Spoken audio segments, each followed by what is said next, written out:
কথা যখন জানতে পারে ক্লু পাওয়া গেছে, তখন অগ্নিকে ডেকে পাশে বসিয়ে বলে, আপনি কি এখনো আমায় অবিশ্বাস করেন? অগ্নি বলে, আমি তোকে কখনোই অবিশ্বাস করিনি, কিন্তু মেজমার বিষয়টা আলাদা। উনি আমার মায়ের মতো, তাই সহ্য করতে পারিনি। কথা বলে, হসপিটালে আমাকে কি বলেছিলেন আপনি? সেই সব কি সত্যি ছিল? আর মনে মনে ভাবে, আমি জানি আপনি কখনো আমাকে ভালোবাসবেন না। অগ্নি কিছু বলার আগেই কথা বলে, আপনি প্রমাণ পেলে কি সব বিশ্বাস করবেন? অগ্নি হ্যাঁ জানালে কথা বলে, তাহলে আমি যেমনটা বলবো তেমনটা করতে পারবেন আপনি? রাজি হয়ে যায় অগ্নি। তখন কথা সমস্ত প্ল্যান অগ্নিকে বলে, অগ্নিও রাজি হয়। বাড়িতে কথা ফিরে আসায় সকলে আনন্দ করতে থাকে। সেখানে অগ্নি ছদ্মবেশে হাজির হয় চিত্রার উপর নজর রাখার জন্য। অগ্নি ভাবে, কথা যেটা বলেছে সেটা যদি সত্যি হয়, তাহলে আকি অর্ণা তাদের কি হবে? ওরা কিভাবে মানতে পারবে? তবে সত্যিটা সামনে আনা খুব দরকার। চিত্রাকে ফলো করলে অগ্নি দেখতে পায় চিত্রা প্রান্তিকের সাথে দেখা করে কথা বলছে। দূর থেকে ভিডিও করে রাখে যেন সকলকে সত্যিটা বলা যায়। চিত্রা প্রান্তিককে বলে, তুমি কি একটা কাজও ঠিকমতো করতে পারো না? তুমিও সেই মান্ডবীর মতোই হলে। তখনই মান্ডবী এসে বলে, আমি কি করলাম আন্টি? এর মধ্যে আমাকে কেন টানছেন?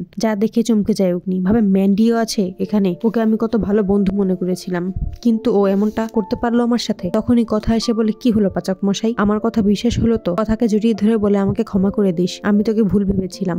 বাড়ি এসে সকলের সামনে চিত্রা শুধু তুলে ধরে কথাকে স্ত্রীর মর্যাদা দিল অগ্নি। তো বন্ধুরা, তোমরা এটাই তো চাও যেন সকলের সামনে চিত্রার সত্যিটা সামনে আনে অগ্নি আর কথা? কমেন্টে জানাও।